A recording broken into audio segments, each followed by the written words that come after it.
All right. I was called a scarecrow back in high school. I didn't think it would happen again. So thank you guys so much for joining us to talk about EigenLayer and restaking.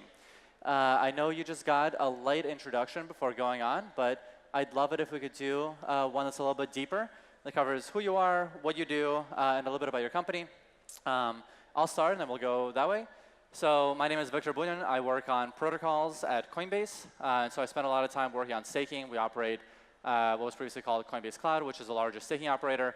And then I work on base and governance and policy issues and things of that nature, everything as it relates to protocols. Hey, I'm Tarun. I'm founder of Gauntlet. We do a lot of risk management within DeFi, and I spend a lot of time thinking about different types of risks within AVSs and restaking. Hey guys, I'm Vyas, one of the early team members at EigenLayer, and primarily lead strategy and BD for ecosystem growth. And yeah, pleasure to be here. Hey guys, I'm Dorothy. Sorry for my voice. I lost my voice a bit. I swear to God, I haven't gone to any party yet. That's a bit unfortunate. I'm head of growth at Altlayer. At Altlayer, we built restake rollups that combines restaking mechanism from EigenLayer with rollups. We help decentralized rollups, including the sequencers and validators, and to provide restake rollup services to our partners. Thank you. Amazing. Thank you. So we're going to dive right into EigenLayer. And we're going to start with more introductory material in case folks aren't familiar. And then we're going to get spicier as the session goes on. And so, Vyas, could you start us off with an introduction to EigenLayer and explaining how restaking works? Yeah, definitely. EigenLayer is an economic security and validation services protocol that is designed to bring innovation back to Ethereum. You know, in the last couple of years, we saw plenty of projects launch their own tokens, which determined their entire security based on their market cap, and we all observed plenty of debt spirals that occurred. And so, in addition to solving the bootstrapping problem for these new protocols, and while they can retain their tokens for governance and incentivizing users, we wanted to enable a way for all of this extractive value that was leaving the Ethereum ecosystem to come back and be secured by the Ethereum staking and operator community. Amazing. And Dorothy, from Altlayer, which is one of the AVSs, I'd love it if you could tell us a little bit about AVSs. What are they, and why did Altlayer decide to become one? Yeah, so AVS stands for Actively Validation Service, which doesn't mean much if we don't look at what it really does. They're really leveraging EigenLayer's restaking service to help new blockchains, new projects to re-leverage or rent the Ethereum security just by using all the Ethereum nodes and restake its assets to safeguard all these new projects. So when you in the past, when people start a new Layer 1 or Oracle or any other type of blockchain project, they normally need to build their validator program from scratch. They need to attract a lot of validators to join their ecosystem and help them build out all the nodes to maintain and operate the blockchains. But with EigenLayer, they don't need to worry about it anymore. They can just rent the security offered by EigenLayer and have all the Ethereum node validators to run all these projects on nodes. So it's easier, a lot more cost saving, and a lot more easier for them to bootstrap. Yeah, amazing. And the really like 2-second version of that is that Ethereum validators can do a lot more work, and they can do more work for more pay. And that is incredibly valuable and useful, not only to the validators themselves, but also to projects such as Altlayer that want to take advantage of that. And so, Tarun, can you talk to us a little bit about, so we heard about the validators and the AVSs and the network. Talk to us about the dynamics of validator operators, and more explicitly, how should these operators be thinking about the risks and rewards of participating on EigenLayer? Yeah, for sure. So One thing to think about layer ones is they generally are, in a lot of ways, extremely over-collateralized in how much security they're providing. If you look at the net transaction flow in most blockchains, the amount that's staked is significantly higher than the sort of maximum attack surface you could have, and that's something that's always necessary in blockchain networks when you're bootstrapping and you need to actually build the network effect for apps, but also for validators. And restaking, effectively, you could think of it as a way of reusing that stake for these kind of new productive services. These services obviously range from things that are sequencing rollups, doing things like running a decentralized sequencer or shared sequencer, to something that is like a zero-knowledge proof generator, proving network, to something that's like an oracle. Now, just like applications have different sort of risk and rewards in terms of applications like being a Uniswap liquidity provider, you kind of generate fees continuously on every block, but you don't have these kind of like large loss over a single block type rewards, versus other things like a perpetuals or lending protocol where you might lose all your money in a liquidation when the market moves. You have the same sort of properties within EigenLayer services. Some of the services will be like giving you a small amount of extra income every block and have sort of lower risk. Some will have higher amounts of potential risk, but hopefully will be generating enough fees to compensate for that. And validators have to take a portfolio approach to this, where they look at the set of AVSs, decide how much to allocate to them based on what they view the risk-reward profile is. So there is this sense in which the validators also have to do a lot more work, but obviously they're getting compensated for it. Yeah. Amazing. Well, thank you for that thorough explanation. So we're done with the introductory part. Now we're going to get spicier. And so, there's almost 5 million ETH being restaked via EigenLayer right now. And one of the concerns that people brought up is what happens with consensus overload. And so I'm hoping you guys can talk to us about, what is consensus overload? Is it actually a risk? Is it a bad thing? And what is EigenLayer doing about it? Do you want to kickstart, Tarun? Yeah, sure. So, I think there's the canonical reference for this is a Vitalik blog post called "Don't Overload Ethereum's Consensus." And the idea is that, consensus has to do a lot of stuff, right? It has to validate sequence of transactions. You have to also get different validators voting on certain things. You have to be able to deal with sort of adversarial environments where some of the validators might go down. Some of the validators might take 100 times as long to reply to a request. And the idea that you're giving validators even more work that's outside of the initial sort of form of consensus means that there's more of a likelihood for some type of failure that happens in the application you're providing to cascade into the base layer, which would be bad for security.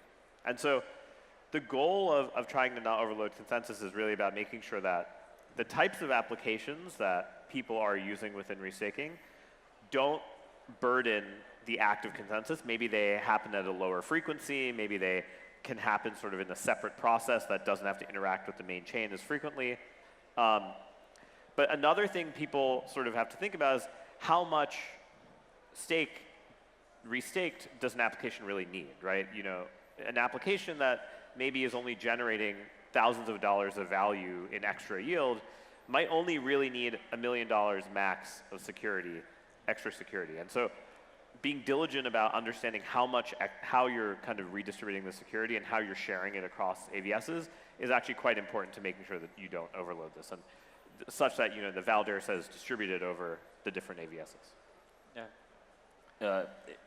He hit the nail on the head, but there's some complexity around ensuring that this shared security pool doesn't get fragmented, right? And we don't want to enable these. As a platform, we retain a level of credible neutrality when it comes to what operators and what AVSs, these actively validated services, want to do.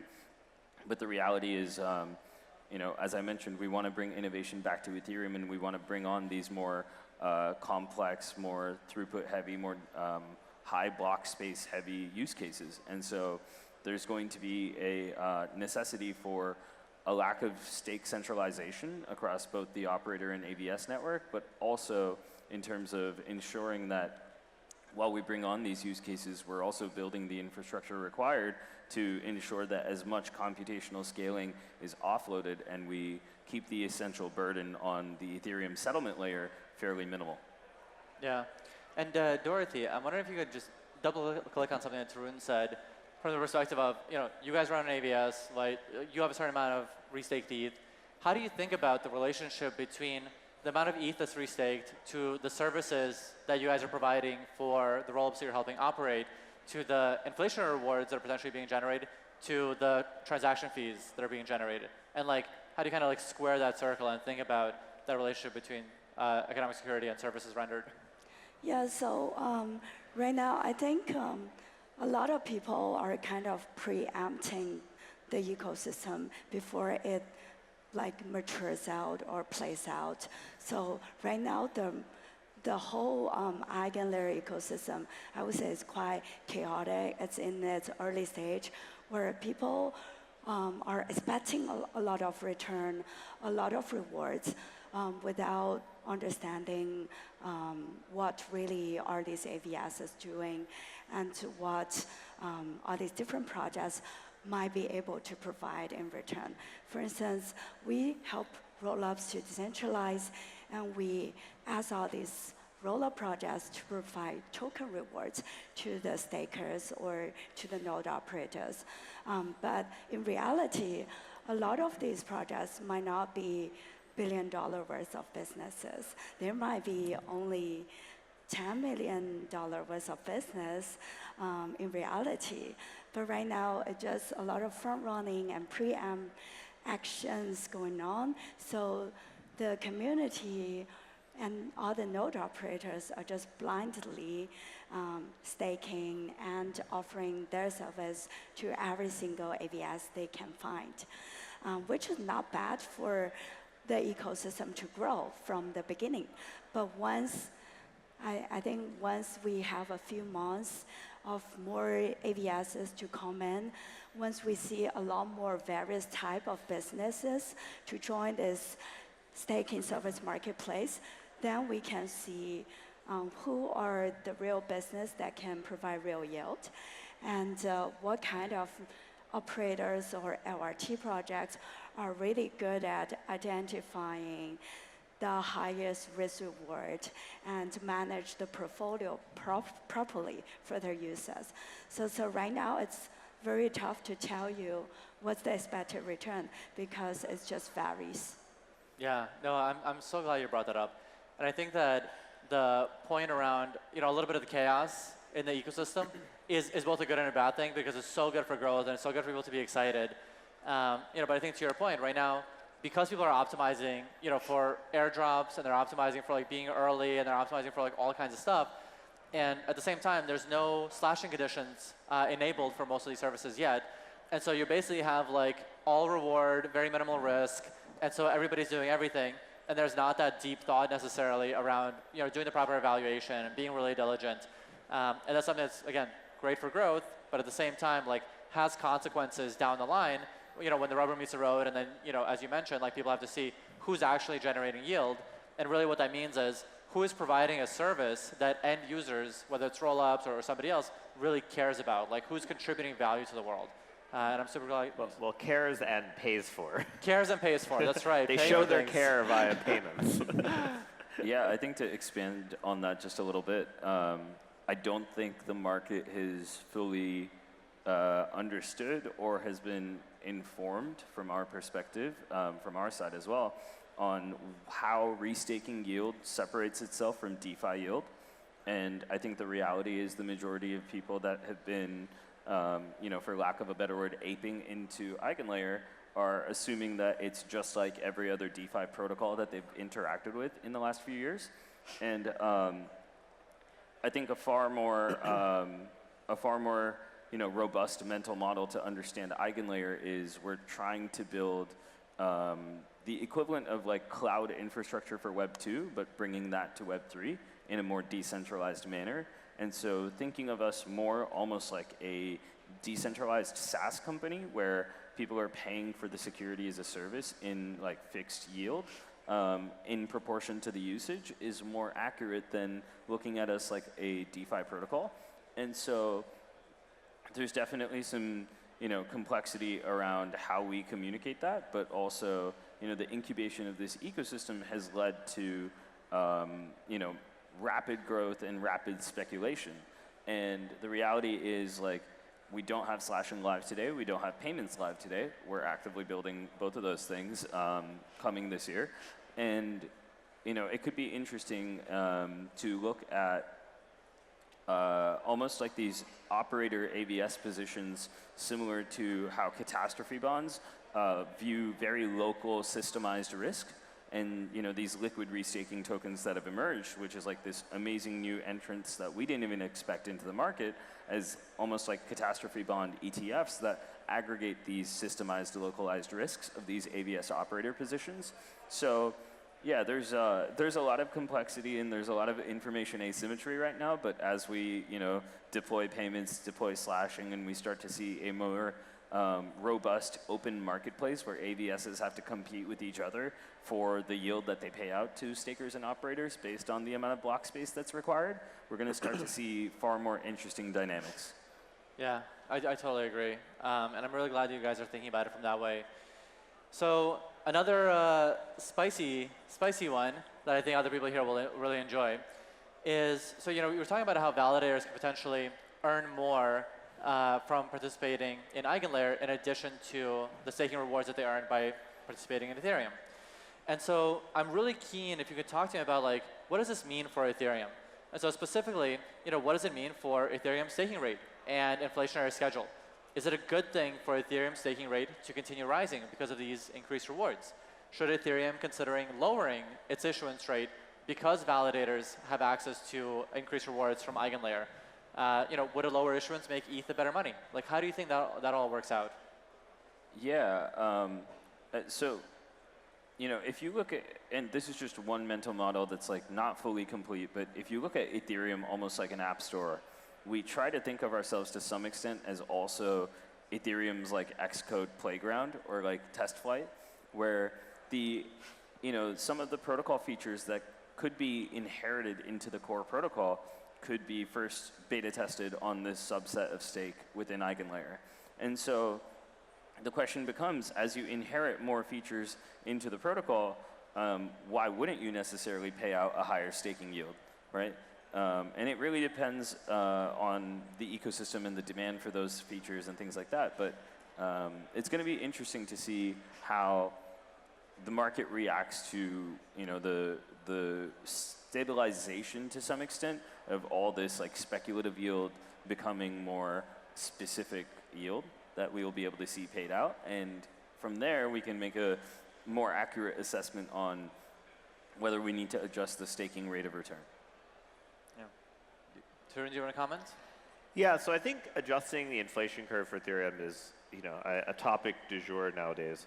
But I would say that one of the rationale that people have for doing this is that it makes it less profitable to have these liquid staking vehicles that aggregate a lot of stake, because their economies of scale only really start making sense at like a particular yield number.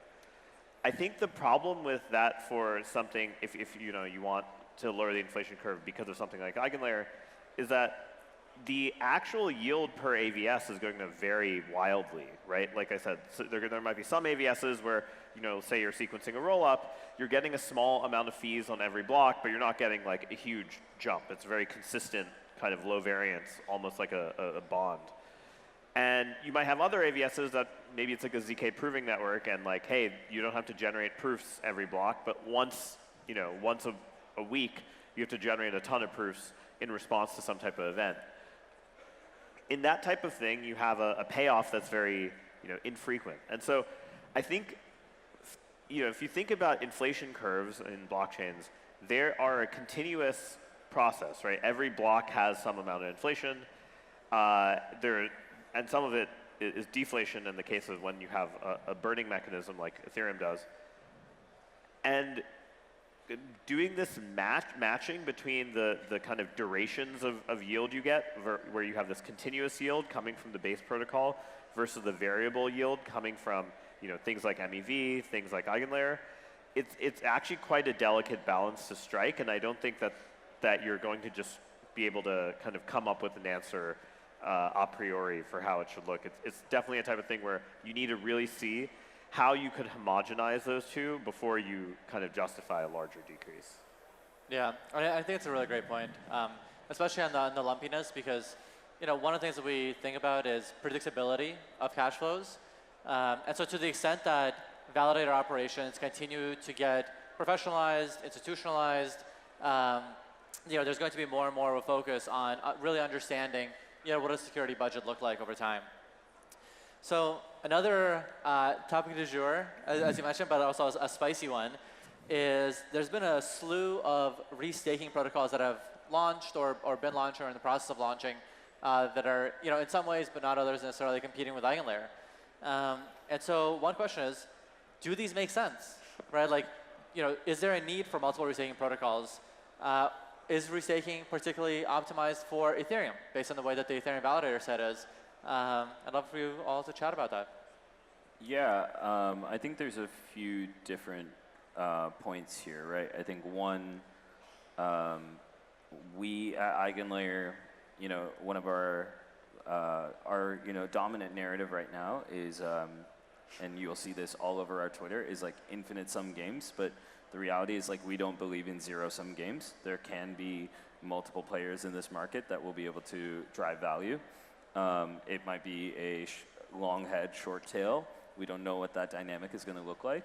But I think it's very positive for us because, like, you need the optimism to your Arbitrum. You need the competition in the space to nurture the innovation. So I think that's really healthy.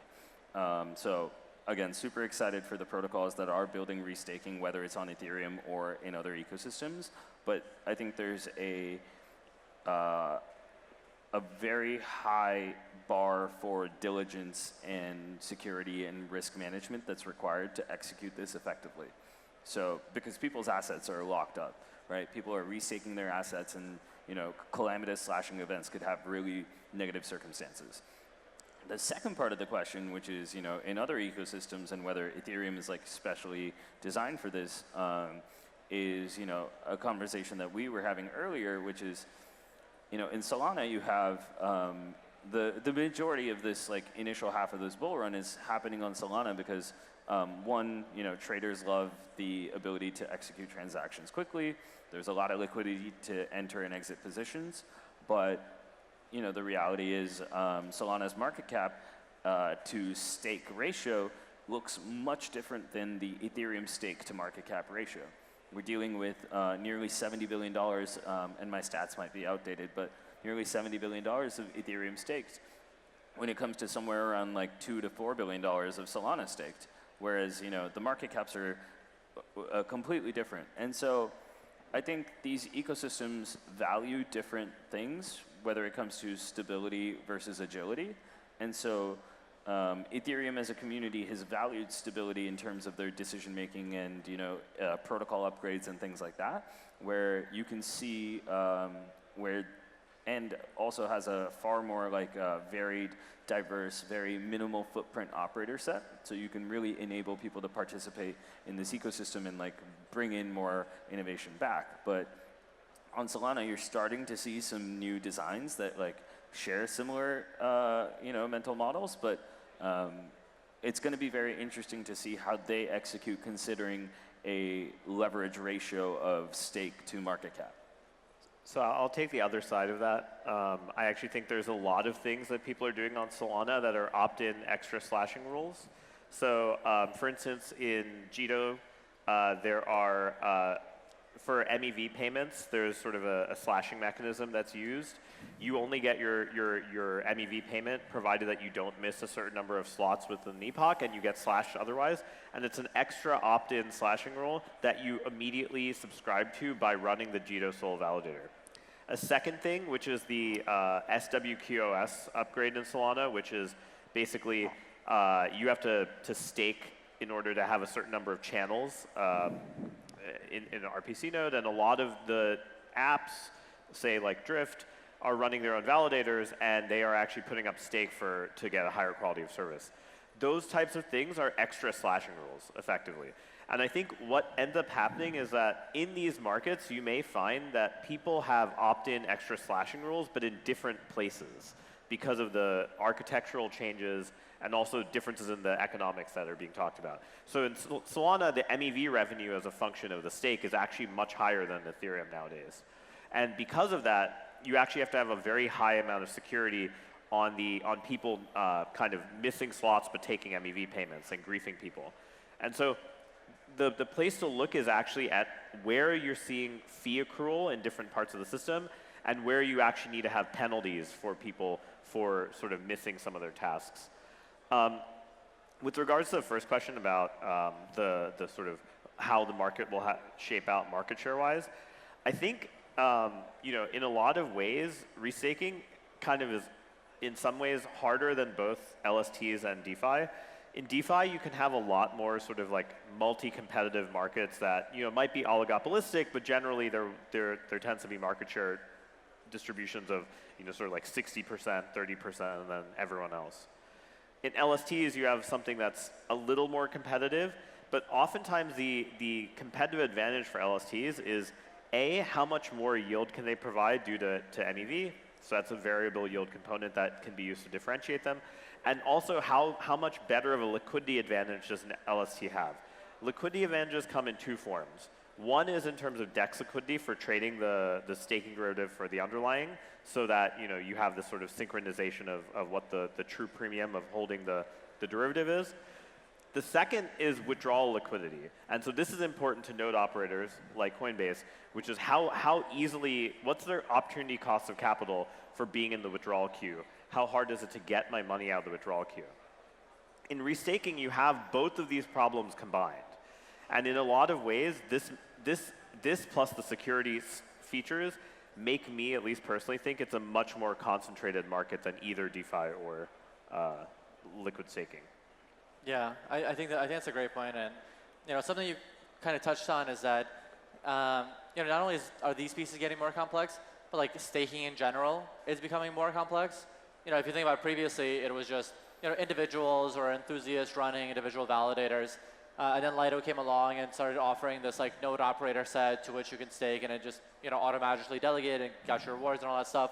And now we're taking things to the next level from there, and that now you have to manage not only like the liquid restaking token, right, which is kind of like similar to LSETH, where that's a regular liquid staking token.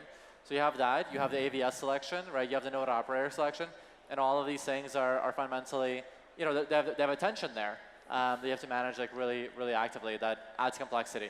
And then on top of that, you're layering the DeFi complexity of how these things are actually being utilized. But yeah, so we have a little over 2 minutes left. What I'd love to do is I'd love to give everybody an opportunity to kind of like wrap up with a call to action for the audience. Where can they learn about your project or your company? What action can they take, whether it's to participate in something that you're doing, to subscribe and follow, to visit your website, to read documentation? What would you like people to do? Okay, I think you can easily find on the EigenLayer page, there are 7 AVSs that are live right now, one of them being EigenDA, and the rest, the 6 others are third-party AVSs, and we operate 2 of them. One is Altlayer Mac Alpha, which provides fast finality service for Optimism and Arbitrum. And the second one is for Exterior, our partner that's a major gaming studio that launches a number of games with millions of players in the crypto space. And we're going to launch a lot more AVSs in partnership with EigenLayer in the future. So you can check out our homepage, EigenLayer homepage, to find all this information. Yeah, please check us out on Twitter or our website or any of the AVSs building on top of us. And I would say the call to action for the crowd would be 2 things. One, let's get more informed as a community in terms of, as I mentioned, how restaking yield is different from DeFi yield. And for the builders out there, I think we've built a culture of deploying with, a lot of constraints when it comes to block space. And the reality is, like, Web 2 devs don't think about scaling, because cloud just scales. So the question becomes, what would you build if block space was no longer a constraint in the Ethereum ecosystem? And if you have some ideas, please find me, hunt me down, shoot a message on Telegram. Would love to chat with anyone. And I've written a bunch about LRT risk, and I have a couple other papers coming. We have a couple of papers and research articles coming out soon on different risk. We'll be on Twitter. So Amazing. And then for me, Coinbase is one of the node operators on the EigenLayer restaking network.